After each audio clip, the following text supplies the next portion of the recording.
Today we will start with the hypersensitivity 3 and 4. In this also, we will give importance to the definitions, clinical presentations, and our learning objectives. You see, I had told you that the hypersensitivity reactions are 4, and Gell and Coombs were the scientists who in 1963 classified these hypersensitivity reactions into 5 groups based on the mechanism of pathogenesis, how they occur, they are classified. In original, there were 4 subtypes according to that.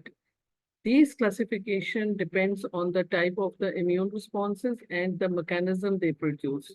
Now coming to the 4 types, revise कर लेते हैं कि 4 traditional classification में you should remember one station is there in the OSPI कि क्या कितने type हैं. Type 1 का नाम है immediate और IgE mediated which you don't, जब मैं आप लोगों का टेस्ट भी ले रही थी तो आप ये नहीं बता सकते थे, तो learn by this. Type 2 is a cytotoxic or IgG or IgM mediated. Type 3 is IgG or IgM immune complexes. And fourth is named as a delayed hypersensitivity reaction. Now this is a slide important, ये आप इसको thoroughly याद करें कि इसमें cell types बताई गई हैं जो involve होती हैं, कब reaction करता है. These are the things which you have to learn.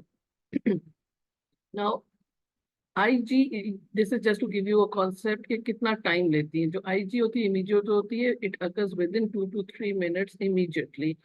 In complement system, you need जिसमें antigen IgE होते हैं, it takes usually 5 to 8 hours and it is an intermediate reactions. In the complexes, it takes 2 to 8 hours. This is also intermediate. While in the cell type, they take hours, 24 to 72 hours or delayed, इसीलिए इसका नाम लिखा हुआ है. Now coming to the type 3, which is called antigen antibody immune complex diseases. Remember कि immune complexes कैसे बनते हैं? They occur reactions against the soluble antigens. जो हमारी body में antigen enter होती है, वो react करती है with the circulating serums. And in response to that, usually हमारी antibodies, जिनको हम immunoglobulins कहते हैं. You know there are 5 types of the immunoglobulins. So in type 3 IgE जो होती है वो सबसे पहले आके react करती है और उसके बाद IgM in some cases. And they produced the complexes in the blood, antigen and antibody complexes.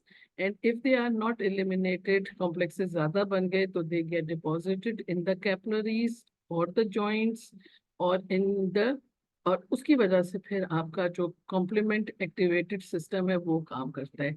The difference between type 2 or type 3 is that both they have antigen and antibody reaction. But in type 3, then the complement system is also involved. And this type 3 में आपके जो normal neutrophils हैं वो भी बहुत ज़्यादा activate हो जाते हैं और वो भी वहाँ fight में हिस्सा लेते हैं. Now, immune complexes occurs when the antigen and antibody complexes induces an inflammatory response. Naturally, when they will react with each other, they will produce an inflammatory reaction, and this will get deposit immune complexes. Now, कहाँ deposit होते हैं? Remember that they get into the arteries, tissues में, सब में जगह में ये deposit हो जाते हैं और ये complexes जो होते हैं वो फिर activate करते हैं आपके complement system को. Or there are 2 types of the hypersensitivity reactions. अब examples type 3 का आपको पता चल गया कि immune complexes हैं, मगर उसके examples में अगर आपसे कोई पूछेगा तो आपको याद रखना है कि ये हमारे against self और non-self antigens both आ सकते हैं. इसमें हमारे microbes, drugs, antisera, auto antigens, they take part. They get deposited as a immune complexes and produced a local damage. जब लोकल डैमेज होगा तो हम उसको आर्थरस रिएक्शन उसका एग्जांपल है, या फार्मर्स लंग जिसमें स्पोर्स लंग्स में डिपॉजिट हो जाते हैं, या बर्ड्स की जो फीसेस से डिपॉजिशंस होती हैं. जब ये लोकल डैमेज के अलावा ये they in few cases they can cause a systemic damage. Systemic damage का एग्जांपल है सीरम सिकनेस और vasculitis. Remember these names. Now what happened mechanism का बताते हैं. मेन थिंग ये है कि आपका रिएक्शन वो एंटीजन एंटीबॉडी उसने एक इम्यून कॉम्प्लेक्सेस बनाए जो कि आपका अगर जो कॉम्प्लेक्सेस हैं वो रेटिकुलो एंडोथेलियल सिस्टम जो होता है वो उसको क्लियर करने की कोशिश करते हैं, मगर अगर वो नहीं कर सकता, the depositions are very high number or they are very extensive, then they will get deposited in the tissues on the basement membrane of the blood vessels.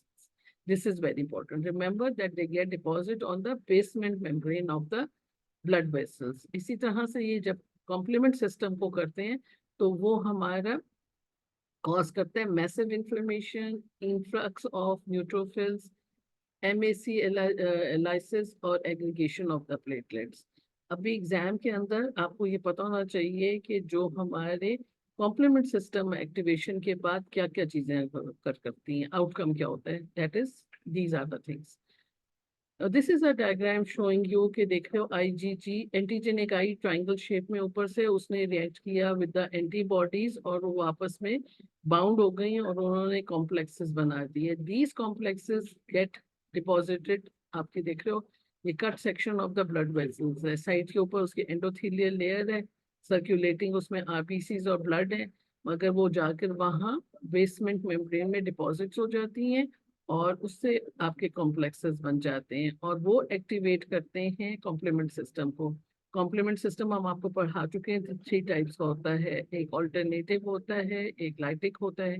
इसमें आपका C3A और C5A जो होता है वो एक्टिवेट हो जाता है और then the neutrophils attracted by the C5 क्या करते हैं कि एक एंजाइम रिलीज करते हैं जिसकी वजह से वो जो लेयर ऑफ द कैपिलरी है वो एंडोथेलियल लेयर वो डिस्ट्रॉय हो जाती है और रिकवरी हो जाती है. This is another diagram showing the same thing. Now, in your exams, they will ask you type 3 ka naam, how it occurs, and then the examples. You have to learn by heart these names. जब local reaction बोलेंगे तो Arthus है, systemic है तो serum sickness है. इसी तरह से एग्जांपल में चिक test, polyarthritis nodosa, rheumatoid arthritis, SLE. These are the diseases which are systemic diseases, but when they occur, they show type 3 hypersensitivity reactions. When we will be doing these diseases in the specific modules relevant to आपको और समझ में आ जाएगा. But at this stage, remember Arthur's reaction. This is a local deposition of the immune complexes, usually in the walls of the small blood vessels, right? So in exam, if they ask you what is an Arthur's reaction, you should be able to say that this is a type 3 hypersensitivity reactions in which there is a deposition of immune complexes at a localized sites of the blood vessels. It is usually in the skin, and here what happens, the reactions occur after 4 to 8 अगर आपके वो antigen subcutaneously लगाया जाए और at the site there is a marked edema and hemorrhage. और fully जो होता है ऐसा ये decrease होता है आर्थरस reactions. और दूसरा जो आर्थरस reactions के ये sign and symptoms हैं, ठीक है. This is a अगर वो एग्जाम में पूछो what is the Arthus reaction, because अगर टाइप 3 हाइपरसेंसिटिविटी का स्टेशन है ऑस्पी का तो उसमें ये आता है. तो this is a local immune complex deposition phenomena, specially in diabetic patients के अंदर अकर करते हैं. आपको पता है जो पेशेंट डायबिटिक होते हैं, स्पेशली वो जब इंसुलिन लगाते हैं अपनी स्किन के अंदर, तो उनके अंदर आर्थरस रिएक्शंस डेवलप हो जाते हैं विद टाइम. और ये किस तरह से इलिसिट होता है कि at the site there will be edema, erythema means redness and the necrosis mean destruction of the cells. और जो डिपोजिशन साइट्स है वो small vessels of the blood है और इनकी डिपोजिशन की वजह से और रिएक्शन की वजह से पेशेंट को vasculitis, that is the inflammation of the vessels, fibrothrombotic formation, nodular occlusions और नेक्रोसिस अकर कर सकता है एट साइट में. Number 2 disease is a serum sickness.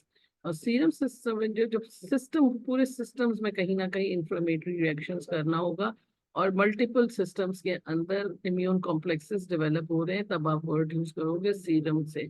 और यूजुअली ये extrinsic means the antigens coming from outside. और इसमें बहुत डिपेंड करता है कि कितनी डोज थी एंटीजन की. स्मॉल थी तो इतना रिएक्शन नहीं होगा, लेकिन अगर वो मुसलसल इरिटेशन एंटीजन चल रही है, it will produce a tissue damage. और usually ये लार्ज जब हम इंजेक्शंस देते हैं फॉरेन सीरम्स के साथ उसकी तरह से डेवलप होता है. That is the example. Serum sickness के अंदर जो पेशेंट है वो जैसे मैंने बताया कि it is a systemic phenomena और इसमें जो साइट के ऊपर पेशेंट को फीवर, अर्टिकेरिया मींस इचिंग और आफ्टर फ्यू डेज 2 वीक्स उसको पेशेंट को arthralgia, lymph adenopathy, splenomegaly, glomerulonephritis, because I told you that it is a systemic involvement हो रही है, तो उसके जॉइंट्स में भी आ जाएगा, किडनी में भी आ जाएगा, स्प्लीन में भी वो कॉम्प्लेक्सेस आ जाएंगे। Third example of type 3 hypersensitivity का जो है वो पोस्ट स्ट्रेप्टोकोकल ग्लोमेरुलोनेफ्राइटिस है। When we'll be doing the renal diseases, renal module उसमें ये डिटेल में बताया जाएगा, बट रिमेम्बर कि इसमें जो ग्लोमेरुलाइटिस होता है वो लीड कर देता है पेशेंट को हार्ट के अंदर इन्फेक्टिव एंडोकार्डाइटिस। इसी तरह hyper sensitivity pneumonitis, it is a farmer lung. इसमें क्या होता है, जो पेशेंट्स होते हैं उनके प्रोफेशन की वजह से अगर वो फॉर्मर है और वो रिपीटेड इनहेलेशन कर रहे हैं किसी डस्ट की या मोल्ड की या स्पोर्ट्स की, तो they develop. Fifth example is the endogenous antigen antibody, और ये यूजली हमारी इम्यून डिजीजेस में आते हैं, और इसके अंदर सबसे ज्यादा इंपॉर्टेंट एसएलई और रूमेटॉइड आर्थराइटिस है।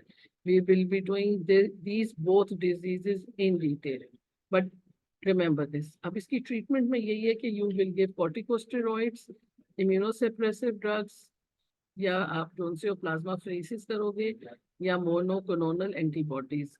At this stage, you just remember the names, how they are done, you will be doing in your final years. What is the question आता है कि what is the difference between type 2 और type 3? दोनों में antigens आ रही हैं, दोनों में IgG एंटीबॉडीज आ रही हैं, तो they might be a difference ना। तो रिमेंबर कि जो टाइप 2 हाइपर सेंसिटिविटी अकर करता है वो अकर करता है response to the host cells, usually वो ऑटो इम्यून होता है और नॉन सेल्फ सेल्स की वजह से होता है, और अकर करता है यूजली ब्लड के ट्रांसफ्यूजन रिएक्शंस में। और ये डिस्टिंग्विश करते हैं from type 3 by the location of the antigens, और एंटीजेंस जो उनसे होती हैं वो सेल बाउंड होती हैं, whereas in type 3 antigens are soluble. ये दो तीन डिफरेंसेस हैं जो आपको याद करने हैं, इसमें एक्सप्लेन करने का कुछ नहीं है, but it's a mechanism. Now coming to the delayed type 4 hypersensitivity. Among all these, this is given more importance with the development of immunology. We have come to know that body के अंदर बहुत ज़्यादा delayed reactions हो रहे होते हैं inflammation के, और इसकी जो characteristic बात है इसमें antigens के against specific T cells कार्य कर रहे होते हैं। To label it as a type 4, you need to know that it is delayed. 48 to 78 hours के बाद होते हैं, they lack tissue specificity, किसी खास टिश्यू के पास नहीं जाते, इनके पास कोई भी एंटीबॉडी काम कर सकती है। और इसमें जो सबसे बड़ी बात है वो ये है कि इसमें मोनोन्यूक्लियस सेल्स आते हैं, and always in delay type you get a granuloma. We have taught you what is a granuloma, its composition while we were doing granulomatous inflammation, a type of a chronic inflammation. So go through the composition of the granuloma and you will know that the type 4 reaction में हमेशा granuloma बनेगा। और ये इसके अंदर इसका सबसे जो एग्जाम्पल है वो है प्योरिफाइड प्रोटीन डेरिवेटिव्स का test. I will be explaining you that. अब डिलेड हाइपरसेंसिटिविटी की जो कैरेक्टरिस्टिक फीचर्स हैं उसमें फर्स्ट है कि इट्स सेल्यूलर रिएक्शन। ठीक है, इसके अंदर कोई एंटीबॉडीज काम नहीं कर रही होती हैं, डिलेड होती हैं, और सबसे ज्यादा जो काम हो रहा होता है वो टी लिम्फोसाइट्स करते हैं। क्लिनिकली इंपॉर्टेंट डिलेड हाइपरसेंसिटिविटी का यू मस्ट हैव हर्ड, लोग कहते हैं कि हमें फला डिओड्रेंट से सेंसिटिविटी है, कोई कहते हैं कि अगर हम सिलिका या निकल या कॉपर की चीजें पहन लें तो हमें हो जाता है। तो ये एग्जांपल्स हैं क्लिनिकली इंपॉर्टेंट। एक कहलाता है contact dermatitis which you develop. Dermatitis means inflammation और irritation of the dermis of the layer, तो ये यूजुअली आपके कोई ना कोई मेटल से रिएक्शन कर रहा होता है। फिर post primary reactions to tuberculosis और लेप्रोसी के अंदर भी हमारा डिलेड हाइपर सेंसिटिविटी होता है।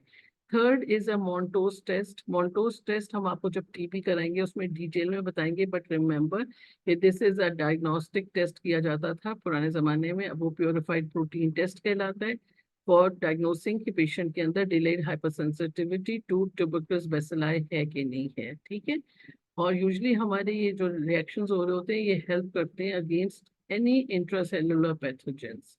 ग्रेन्युलोमास हमेशा क्रॉनिक स्टेजेस में बनते हैं, इसमें बनता है। ठीक है, ना दिस इज टेलिंग यू कि किस किस से आपको कांटेक्ट हो सकती है। देखो नाम लिखे हुए intracellular parasites, learn these names of the bacteria which are present within the cell and they cause delay type. इसी तरह से फंगाई भी प्रेजेंट हैं, पैरासाइट्स भी हैं। All the microorganisms which are intracellular usually produce type 4 hypersensitivity reactions. Now, the cells which are involved, you should know the name TH1 cells use होते हैं, macrophages होते हैं, dendritic cells होते हैं, और CTL। आप लोगों को हमने जब सेल्स ऑफ इंफ्लेमेशन पढ़ाए थे तो बताया था कि हर इंफ्लेमेशन के कोई स्पेसिफिक होते हैं। लाइक इन आर्मी, अगर कोई फॉरेन कंट्री हम पे वेट करती है, हमें कॉज करते हैं कोई प्रॉब्लम, तो अगर if they are coming through the land, so our land army will go. If they are coming through air, कोई रॉकेट पे, जहाज से, तो our air force. If they are coming through the sea, we will be using our navy. Same way God has provided us with the full एक regime है cells की, जो at specific time they run. So in your auspice or in your MCQs, you should remember what cells. जैसे acute bacterial infections है, हमेशा neutrophils बढ़ेंगे, okay? इसी तरह से जगह type 4 है, तो उसमें first cells will be TH1 cells and then the chemicals like cytokines will be recorded. और इसकी जो सबसे अच्छी बात, मतलब distinct point है from the other hypersensitivity reaction, that is, it is antibody independent. No antibodies are formed. Now this is to give you कि mechanism होता क्या है। जब आपकी बॉडी के अंदर इंट्रासेल्यूलर ऑर्गेनिजम्स होते हैं, तो वो क्या करते हैं, वो रेजिस्ट हो जाते हैं या बॉडी उसको यूज्ड हो जाती है, और मैक्रोफेजेस उसके अगेंस्ट काम नहीं कर रहे होते हैं, और T1 जो सेल्स होते हैं वो एक्टिवेट हो जाते हैं, वो प्रोड्यूस करते हैं साइटोकाइंस को, and the cytokines and T1 work together and they cause the activation of the macrophages which kill the microorganisms, right? अगर आपने inflammation का concept clear कर लिया हुआ है, तो you will be able to follow what I am trying to say, और immunology इसमें ज़्यादा use हो रही है, तो ultimately होगा। और this is a few pictures showing you, जैसे ये blisters हैं, इसके अंदर ये patient को contact dermatitis, that person was sensitive to the ivory, जो उसका कांटेक्ट होता है वो लगाने से देखो उसके कितने ब्लिस्टर्स बन के हो रही होंगे, कांटेक्ट डर्माटाइटिस उसको डेवलप हो गया। क्लिनिकल एस्पेक्ट्स के अंदर हम देखते हैं पेशेंट की कांटेक्ट सेंसिटिविटी कैसी है, और उसमें हम उसके कांटेक्ट, इसके एग्जांपल्स अगर टाइप 4 के आपसे पूछे जाएं, तो वो 3 के अलावा आपको याद रखना है कि ये इसकी इंपॉर्टेंस और तब से बढ़ गई है जब से हमारे ग्राफ्ट रिएक्शंस हो रहे हैं और सब कुछ हो रहा है। ठीक है, टाइप 4 के अंदर आपको याद रखना है कि जो हमारा सेल्स हैं वो ये देखो, दिस इज अ सेल्स। तो बस just remember, you are not suppose to write whole mechanism, but you should be able to say कि what is taking part in the name at this stage. आ जाओ।